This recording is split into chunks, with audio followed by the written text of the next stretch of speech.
Hey guys,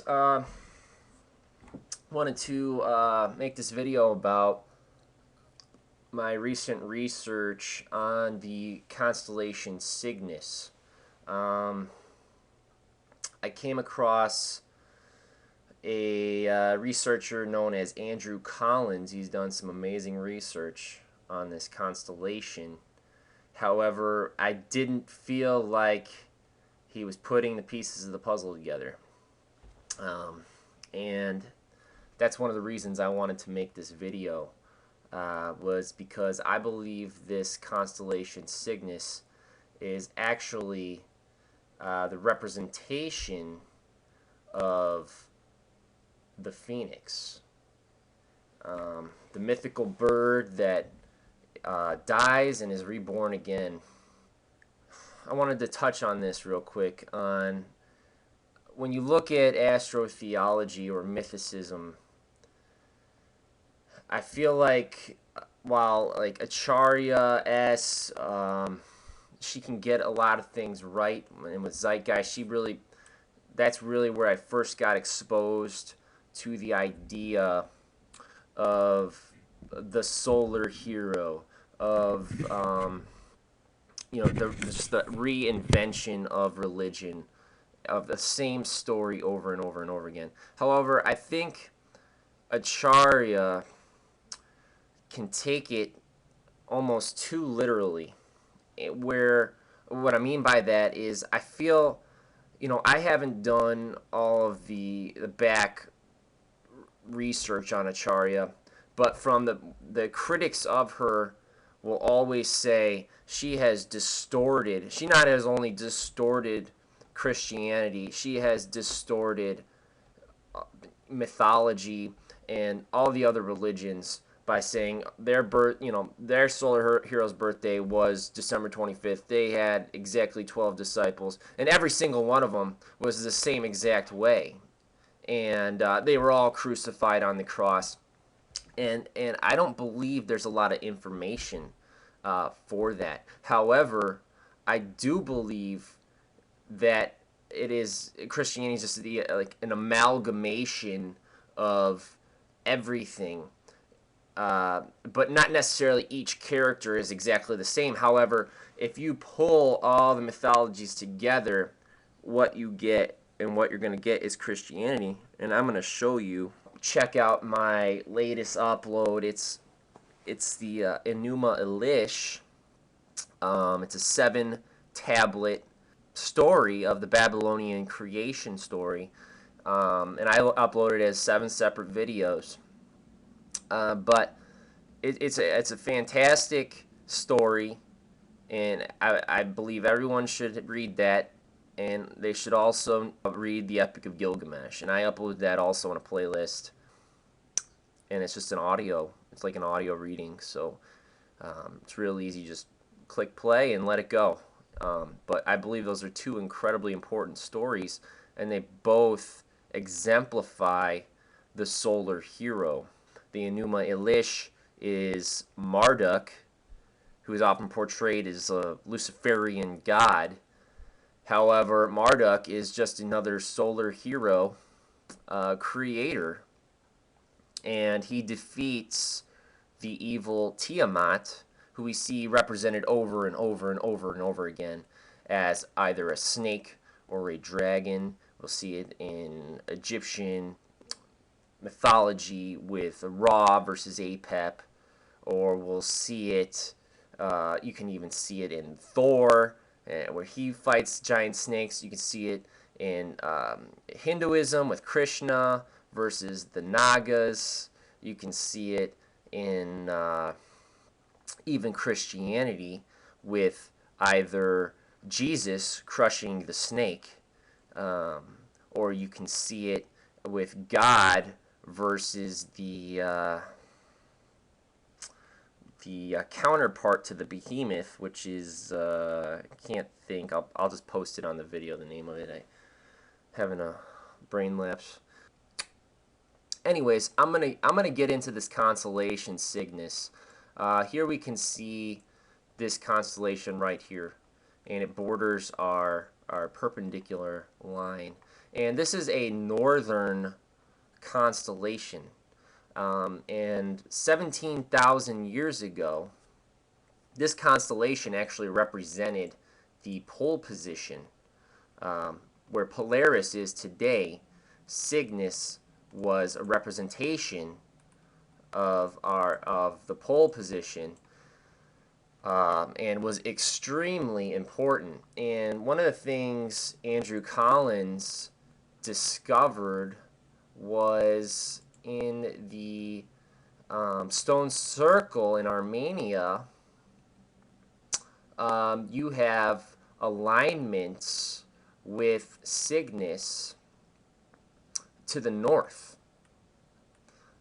And this predates Stonehenge. It's one of the oldest stone circles in the world, with exception to Göbekli Tepe. And you can see the circle formations. Let's see if I can find a better picture.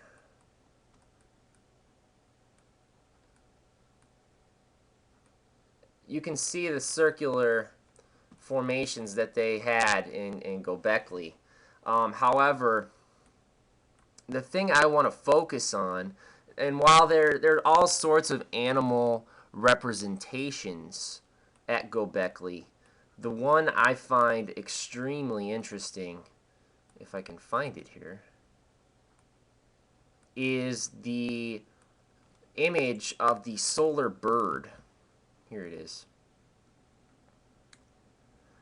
Here you have the bird, and you have its representation of what appears to be the sun. And you have these bird worshippers going back to the oldest temples in the world. Göbekli, you have it at the Armenian circle, Karhunj, or Karahunj, with its focus point on the Cygnus constellation. And if we look at the Cygnus constellation, it's also known as the Northern Cross. And here we can see an image of it. Here it is, right here. You can also see it here in the sky. And it was known, right here, you can see it highlighted, as the Northern Cross. And now Cygnus means swan. And you can see all sorts of representations of swan in its mythology, and specifically its Greek mythology.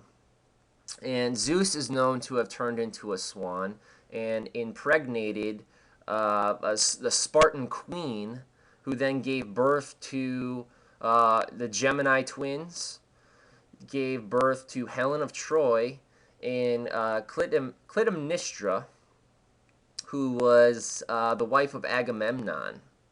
And so you have this this impregnation by a bird deity. And if you look at like the old medieval paintings, you'll see that the representation of Mary being impregnated by God is always done with a bird. And so you have this, once again, this connection between mythology and Christianity, and the conception. You had it with Alexander the Great and Zeus, supposedly or Zeus or Ammon supposedly being the father, and once again impregnating a queen, and to create the half man, half God, which they believed to be, or he believed himself when he went to Sheba, that he was half man, half God. And he, if he did exist, or if he was just another solar hero, which I talk about in my other video, if he did exist, I believe that he believed that he was on a venture of immortality, just as Gilgamesh was, just as Hercules completed his labors. He then burned himself to death and they believe that brought him into god status. And they were all on these ventures, and I believe Alexander was doing the same thing, or it was just written as another solar hero story, and you just have the Ptolemies who were really responsible for the expansion of Greek culture. And you have the proof in that they ruled Egypt for centuries, and they've also created other god deities such as Serapis, who I believe and argue that's the evolution into Jesus. Um, and they created, and it's well known, they created the god Serapis in order to merge cultures between the Greeks and the Egyptians. So it's not that unfathomable. Yeah, people will say Alexander was there's just proof everywhere that this culture had spread. So Alexander must have existed. Not necessarily. He may have just been another solar hero, and this was spread by someone else. So that's my take on that, and the connections between the religions and how they all merge together. And I'm going to show you how Cygnus plays a part in this.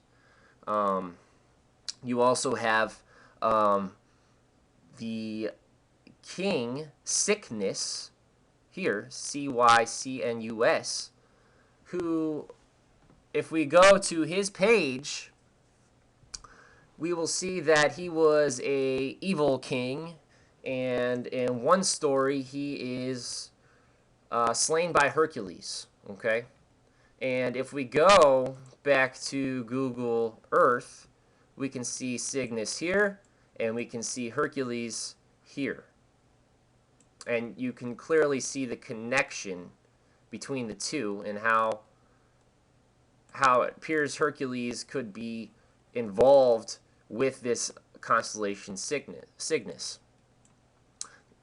The other connection with King Cygnus is that there were many of them, and it was a story retold and many people were decided to name themselves Cygnus. And they, in some stories, they were turned into swans. So you have these connections. And here's a story that involves Apollo, between the solar deity and Cygnus. And I'm going to show you the importance of that right now. So we'll go to